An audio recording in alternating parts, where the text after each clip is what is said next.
Estamos también, ahí tenemos las imágenes.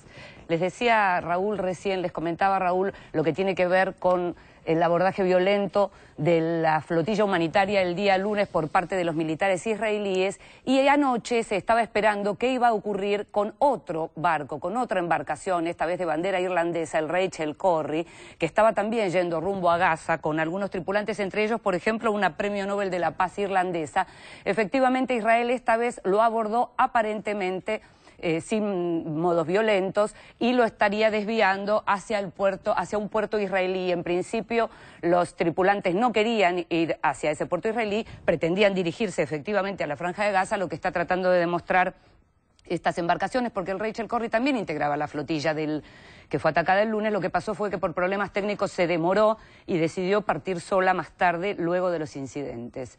Decíamos que lo que están tratando de demostrar es lo que tiene que ver con la cuestión de la injusticia del bloqueo en Gaza, que ya no se puede continuar, y hasta los propios aliados de Estados Unidos, de Israel, como Estados Unidos, están diciendo que esto ya es para terminarlo. Pero hablábamos del informe y vamos a continuar ahora con lo que tiene que ver con este tema.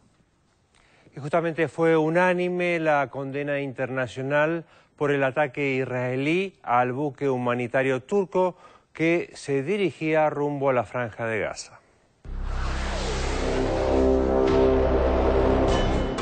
A los crímenes de guerra cometidos al bombardear a poblaciones civiles refugiadas en escuelas y hospitales con fósforo blanco, misiles y bombas de fragmentación durante su ofensiva contra la Franja de Gaza de diciembre de 2008, como lo probó más allá de toda discusión el informe Colson, el Estado de Israel acaba de sumar otra serie de crímenes injustificables: piratería, masacre y secuestro de cientos de personas. La matanza, que conmocionó al mundo, ocurrió cuando un grupo de comandos israelíes asaltó el principal barco de una flotilla de ayuda humanitaria, compuesta por otras 6 embarcaciones que había zarpado de Chipre con destino a Gaza, desafiando el bloqueo que Tel Aviv mantiene desde hace 3 años contra ese enclave palestino, en el que se apiñan 1,5 millones de personas. En la flotilla, una iniciativa de la organización no gubernamental turca de inspiración islámica, IHH, viajaban parlamentarios de varios países europeos, incluyendo una diputada árabe-israelí de la Knesset, unos 60 periodistas, cineastas, una sobreviviente del Holocausto de más de 80 años, y Ann Wright, una ex coronel del ejército estadounidense y vicejefa de la misión en Afganistán. También viajaban en los barcos otros 8 ciudadanos de Estados Unidos, entre ellos un veterano de la Marina que sobrevivió al bombardeo intencional del buque USS Liberty por fuerzas israelíes durante la Guerra de los 6 días en 1967. Como resultado del ataque a la flotilla humanitaria, acaecido en aguas internacionales sobre las que Israel carece de toda jurisdicción, a unos 70 kilómetros de las costas de Gaza, murieron al menos 9 personas y varias decenas resultaron heridas. Casi todo lo que se supo sobre lo ocurrido en las primeras horas del lunes 31 de mayo y hasta 4 días después fue parcial, ya que Israel estableció a partir de entonces un apagón informativo absoluto, confiscando teléfonos, cámaras y laptops de los grupos humanitarios atacados y manteniendo incomunicados a los activistas, a los que confinó a cárceles en territorio israelí. El objetivo de esta estrategia fue obvio: permitirle ganar tiempo para instalar su versión de los hechos sin que nadie pudiera contradecirla. Una sofisticada operación mediática orientada a convencer al mundo de que las víctimas son en realidad victimarios y de que sus asesinos solo actuaron en defensa propia. Para ello, sabían que contaban con la colaboración de la vasta mayoría de la prensa internacional, sobre todo la estadounidense. Recién ahora, con la liberación de los detenidos gracias a un masivo repudio y presión internacional contra el Estado judío, comienzan a reconstruirse los acontecimientos. The soldiers checked the boat. And then, after some time, I can't say how much, they came back and one said in English, "We have found weapons aboard the ship." We said, "What kind of weapons?" "There is no weapons aboard the ship." Then he showed a razor. "You know, this is what you raise." I'm not lying here. He showed my razor. We have found this, for example, as well. Los propagandistas de Tel Aviv pretenden que se crea que decenas de comandos navales de élite que se encuentran entre las tropas mejor entrenadas del mundo se vieron superados y obligados a luchar por su vida ante el embate de civiles desarmados.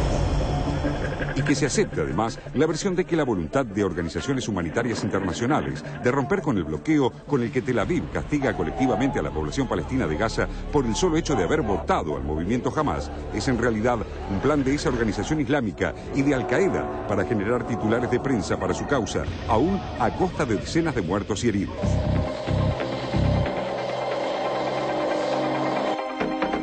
Es la misma justificación que Israel ha empleado innumerables veces en el pasado, cuando necesitó explicar su sistemática resolución de asesinar civiles en Palestina y en el Líbano.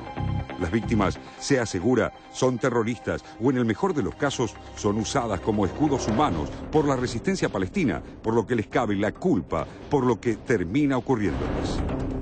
Pero ni esta coartada ni la de un supuesto error son plausibles aquí. La flotilla fue atacada de manera deliberada con disparos de armas de fuego en aguas internacionales.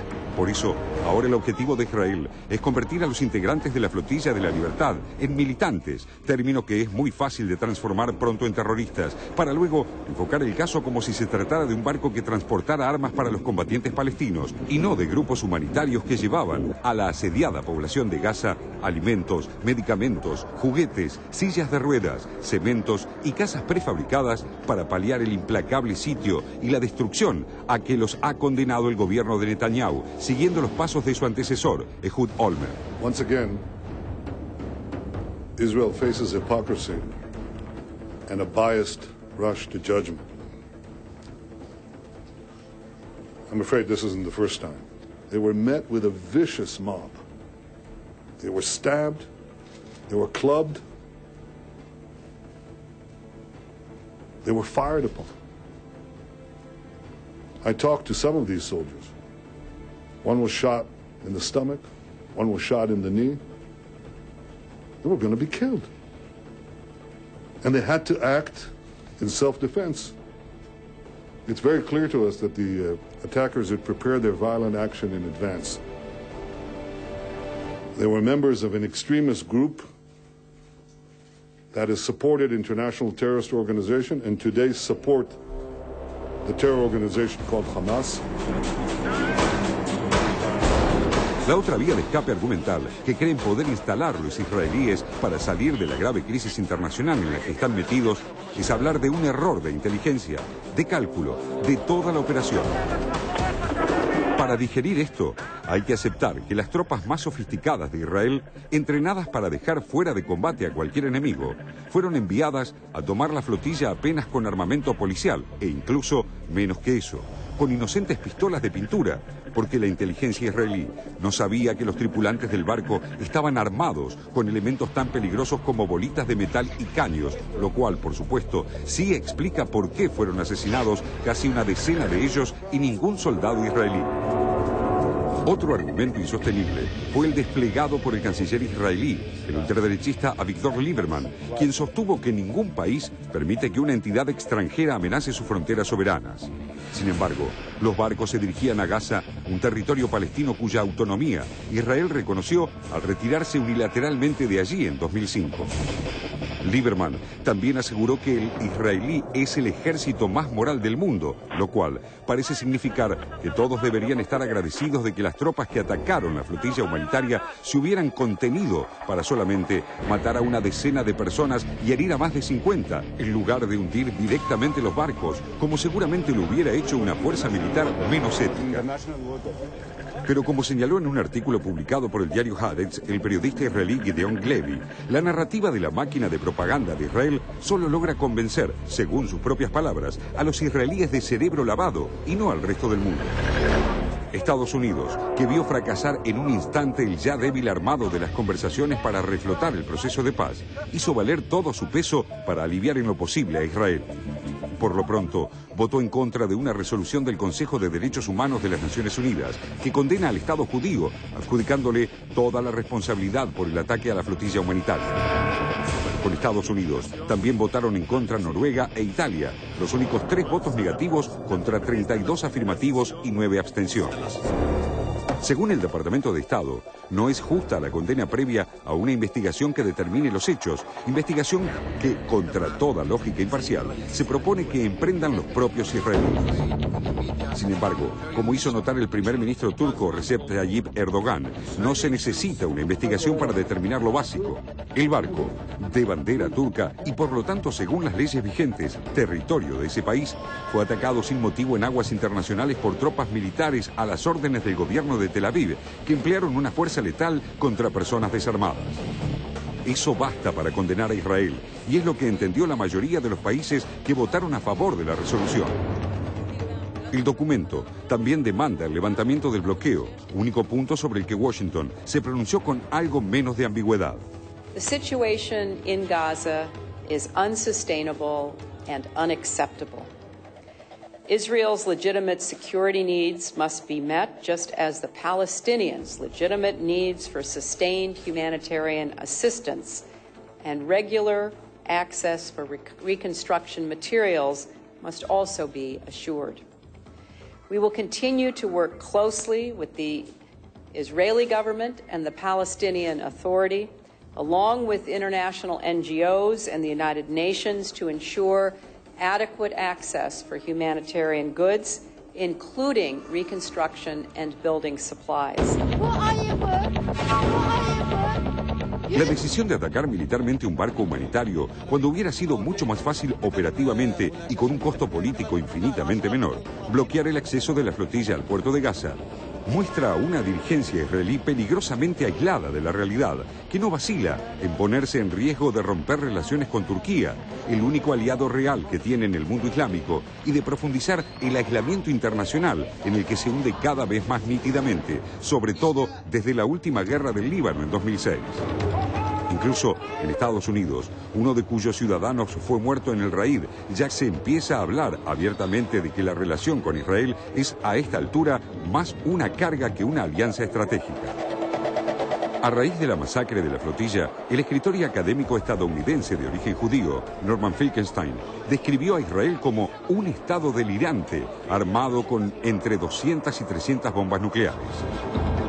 Finkelstein describe en estos términos a una sociedad blindada, dirigida por una clase política sociopática y peligrosa, llena de soberbia e impunidad, que cree únicamente en el uso de la fuerza como argumento político y no está dispuesta a hacer ninguna concesión, ni siquiera a Estados Unidos, país del que técnicamente depende en casi todo para lograr la paz que dice ansiar.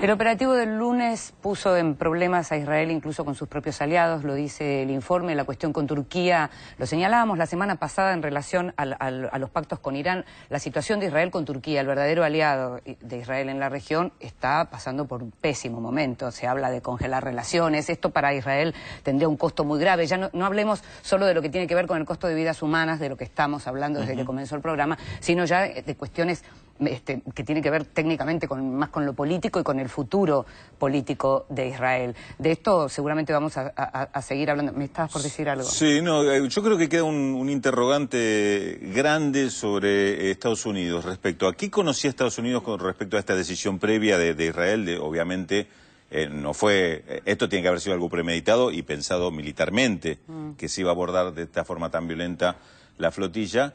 Y el otro tema, ¿cuál es la intención de Israel hacia Estados Unidos? ¿A qué quería obligarlo provocando este hecho? Uno no piensa que estas cosas se dieron así por casualidad, sobre todo tratándose nada menos que de Israel y Estados Unidos, que cualquier cosa se puede decir de ellos, menos que no sean estrategas. Lo que se puede sí pensar es cuánto tuvo que ver lo que ocurrió con lo que ocurrió esta mañana o lo que en principio estaría ocurriendo en relación al abordaje pacífico de la Rachel Corrie. En ese sentido, ya ayer el Departamento de Estado había hecho saber, digamos, que estaban preocupados y estaban teniendo negociaciones